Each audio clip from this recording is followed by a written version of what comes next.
আচ্ছা, আমরা প্রতিদিন কত কিছুই তো ব্যবহার করি, তাই না? এই সব কিছুর নিরাপত্তার পেছনে কিন্তু একটা সিস্টেম একদম নীরবে কাজ করে যাচ্ছে, আর সেটারই নাম হলো জিএমপি, মানে গুড ম্যানুফ্যাকচারিং প্র্যাকটিসেস। চলুন তো আজ এই অদৃশ্য নিরাপত্তা ব্যবস্থাটা আসলে কি সেটা একটু জেনে নেওয়া যাক। একবার ভেবে দেখুন তো, আমরা যে খাবারটা খাচ্ছি বা যে ঔষধটা ব্যবহার করছি সেটা আসলে কতটা নিরাপদ? এই প্রশ্নটা কিন্তু আমাদের সবার মনেই কখনো না কখনো উকি দেয়। মানে দোকান থেকে যখন কিছু কিনি, আমরা ঠিক কতটা ভরসা করতে পারি? আমাদের এই পাস্তার আসল ভিত্তিটা কি? তো এই প্রশ্নের উত্তরটাই হলো জিএমপি। একদম সহজ করে বললে, জিএমপি হচ্ছে একটা নিয়ম কানুনের সেট, মানে একটা গাইডলাইন, যা ঠিক করে দেয় একটা পণ্য কিভাবে তৈরি হবে, শুরু থেকে একদম শেষ পর্যন্ত। আর এর একটাই উদ্দেশ্য, নিশ্চিত করা যে আমাদের হাতে যে জিনিসটা আসছে সেটা যেন রোগ জীবাণু বা দূষণ থেকে পুরোপুরি মুক্ত থাকে। এক কথায়, ব্যবহারের জন্য 100% নিরাপদ হয়। এটাই সেই অদৃশ্য সেফটি নেট যার কথা বলছিলাম। আচ্ছা, জিএমপি কি তা তো বোঝা গেল, কিন্তু আসল প্রশ্ন হলো এটা এত জরুরি কেন? কারণটা খুব সহজ। জিএমপি কিন্তু শুধু কিছু নিয়ম কানুনের তালিকা না, এটা হলো একটা পণ্যের লেবেলের পেছনে থাকা কোয়ালিটির আসল গ্যারান্টি। প্রথমত ভাবা যাক আমাদের, অর্থাৎ গ্রাহকদের কথা। জিএমপি নিশ্চিত করে যে পণ্যের মধ্যে কোনো ক্ষতিকর ব্যাকটেরিয়া বা খারাপ রাসায়নিক নেই। এটা সব ধরনের দূষণ আটকে দেয়, আর সব মিলিয়ে আমাদের মনে একটা ভরসা তৈরি করে যে হ্যাঁ, আমরা যা ব্যবহার করছি তা একদম ঠিকঠাক আর নিরাপদ। আর শুধু গ্রাহকই নয়, যারা পণ্য তৈরি করছেন সেই কোম্পানিগুলোর জন্য জিএমপি কিন্তু ভীষণ জরুরি। এটা তাদের সাহায্য করে যেন প্রত্যেকটা প্রোডাক্টের কোয়ালিটি একই রকম হয়, দেশের বা বিদেশের আইন কানুন মেনে চলতে সাহায্য করে। আর সবচেয়ে বড় কথা কি জানেন? প্রোডাক্টে কোনো সমস্যা হলে সেটা বাজার থেকে তুলে নেওয়ার মতো যে একটা বিশাল অর্থনৈতিক ধাক্কা, জিএমপি সেখান থেকে তাদের বাঁচিয়ে দেয়। তো এই যে এত শক্তিশালী একটা সিস্টেম, এটা আসলে কিসের উপর দাঁড়িয়ে আছে? জিএমপি দাঁড়িয়ে আছে মূলত 7টা মূল নীতির উপর। এগুলোকে বলা যেতে পারে কোয়ালিটি প্রোডাকশনের 7টা পিলার বা স্তম্ভ।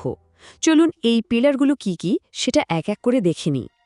প্রথম আর সবচেয়ে বেসিক নিয়মটা হলো পরিষ্কার পরিচ্ছন্নতা।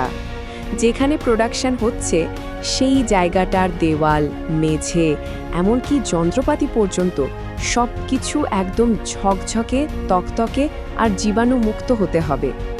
এই ব্যাপারে কোনো রকম ছাড় দেওয়ার সুযোগই নেই। 2 নম্বর পিলারটা হলো যন্ত্রপাতি সংক্রান্ত, মানে সঠিক কাজের জন্য সঠিক যন্ত্র ব্যবহার করতে হবে। শুধু তাই না, সেই যন্ত্রপাতিগুলো যাতে সবসময় ঠিকঠাক কাজ করে সেটাও দেখতে হবে। এই জন্য নিয়মিত মেনটেনেন্স তো লাগবেই, সাথে ক্যালিব্রেশনও জরুরি, মানে যন্ত্রটা যে সঠিক মাপ দিচ্ছে সেটা বারবার চেক করে নেওয়া। এরপর আসছে সবচেয়ে গুরুত্বপূর্ণ অংশ, মানুষ, মানে যারা পণ্যটা তৈরি করছেন সেই কর্মীরা। তাদের অবশ্যই ঠিকঠাক ট্রেনিং থাকতে হবে এবং তারা যেন সুস্থ থাকেন সেটাও নিশ্চিত করতে হবে। নিয়মিত হেলথ চেকআপ, পরিষ্কার ইউনিফর্ম পরা আর ঠিকমতো হাত ধোয়ার মতো স্বাস্থ্যবিধিগুলো এখানে একদম মাস্ট। এটার যুক্তিটা তো খুবই সহজ, তাই না? একটা ভালো মানের প্রোডাক্ট বানাতে গেলে তার কাঁচামালও তো সেরা মানের হতে হবে। তাই প্রোডাকশনে যে কাঁচামালই ব্যবহার করা হোক না কেন সেটা অবশ্যই টেস্ট করা, অ্যাপ্রুভড আর নিরাপদ হতেই হবে। আচ্ছা, এই পয়েন্টটা কিন্তু বেশ ইন্টারেস্টিং। জিএমপির জগতে একটা কথা আছে, যা লেখা নেই তা করা হয়নি। মানে কি? মানে হলো প্রোডাকশনের প্রত্যেকটা স্টেপ, প্রত্যেকটা টেস্টের রেজাল্ট সব কিছু লিখে রাখতে হবে, একদম ডকুমেন্ট করে। এতে পুরো ব্যাপারটা স্বচ্ছ থাকে আর কেউ চাইলেই দায় এড়াতে পারে না। প্রোডাক্ট তৈরি হয়ে গেলেই যে কাজ শেষ তা কিন্তু নয়। এরপর আসে প্যাকেজিং আর লেবেলিং। সঠিক প্যাকেজিং ভেতরের জিনিসটাকে বাইরের দূষণ থেকে বাঁচায়, আর প্যাকেটের গায়ের লেবেলটা আমাদের জানিয়ে দেয় ভেতরে কি আছে, কবে পর্যন্ত ব্যবহার করা যাবে, কিভাবে ব্যবহার করতে হবে। এই দুটোই জিএমপির খুব জরুরি অংশ। আর সবশেষ পিলারটা হলো দূষণ বা কন্টামিনেশন কন্ট্রোল। এটা নিশ্চিত করে যে ধরুন একটা প্রোডাক্টের কোনো উপাদান যেন অন্য কোনো প্রোডাক্টে মিশে না যায়। এটাকে বলে ক্রস কন্টামিনেশন। শুধু তাই না, বাইরের কোনো উৎস থেকেও যাতে কোনোভাবে দূষণ না ঘটতে পারে সেটাও দেখা হয়। তো নিয়মগুলো তো আমরা জেনে নিলাম, কিন্তু বাস্তবে এগুলো কিভাবে কাজ করে চলুন একটা প্রোডাক্টের জন্ম থেকে শুরু করে আমাদের হাতে আসা পর্যন্ত পুরো যাত্রাটা একবার ফলো করি। দেখুন, যাত্রাটা শুরু হয় কাঁচামাল দিয়ে। ফ্যাক্টরিতে ঢোকার আগেই সেগুলো ভালোভাবে পরীক্ষা করে কোয়ালিটি নিশ্চিত করা হয়।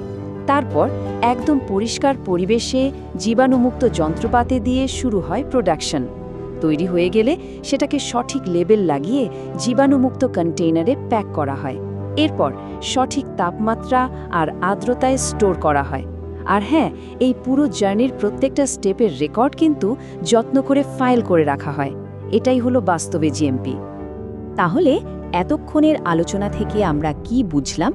মূল কথাটা হলো জিএমপি এমন একটা কমপ্লিট সিস্টেম যা আমাদের জন্য নিরাপদ আর ভালো কোয়ালিটির পণ্য নিশ্চিত করে। আচ্ছা, অনেকেই জিএমপির সাথে আরেকটা শব্দ এইচএসসিসিপি বা এইচএসসিসিপিকে গুলিয়ে ফেলেন, কিন্তু দুটোর কাজ কিন্তু আলাদা। সহজ করে যদি বলি, জিএমপি হলো পুরো প্রোডাকশন প্রসেসের ভিত্তি, যা একটা পরিষ্কার পরিচ্ছন্ন পরিবেশ নিশ্চিত করে। আর এইচএসসিপি কি করে? ওটা নির্দিষ্ট কিছু ঝুঁকি, বিশেষ করে খাবারের ক্ষেত্রে, সেগুলোকে খুঁজে বের করে কন্ট্রোল করে। মানে ওরা একে অপরের পরিপূরক, প্রতিযোগী একদমই না। এই কথাটা জিএমপির পুরো ব্যাপারটাকেই এক লাইনে বলে দেয়। জিএমপি হলো সেই সিস্টেম যা এটা নিশ্চিত করে যে একটা প্যাকেটের গায়ে কোয়ালিটি নিয়ে যেই প্রতিশ্রুতি দেওয়া হয়েছে, প্যাকেটের ভেতরে জিনিসটাও যেন ঠিক তাই হয়। তো আজকের মতো আলোচনা এখানেই শেষ, কিন্তু একটা প্রশ্ন থাকলো। পরের বার যখন কোনো খাবার বা ওষুধের প্যাকেট হাতে নেবেন, তখন কি একবারও ভাববেন এর পেছনে থাকা এই অদৃশ্য কিন্তু শক্তিশালী নিরাপত্তা ব্যবস্থার কথা? আশা করে ভাববেন।